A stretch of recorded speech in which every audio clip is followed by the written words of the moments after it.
আলিফ ইসলাম সপ্তম শ্রেণী। আলিফ আলিফ ইসলাম সপ্তম শ্রেণী, তোমাকে ইসলামী সঙ্গীত পরিবেশন করার জন্য বিশেষভাবে অনুরোধ করব।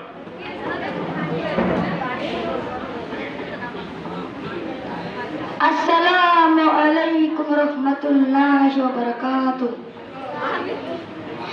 জন্ম আমার নবীর যুগে হলে কেমন হতো,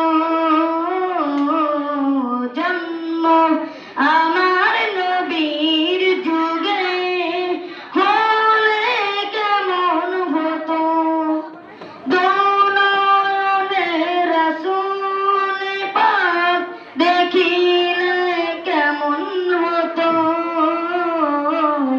দোনয়নে রাসূল পাক দেখিলে কেমন হতো, জন্ম আমার নবীর যুগে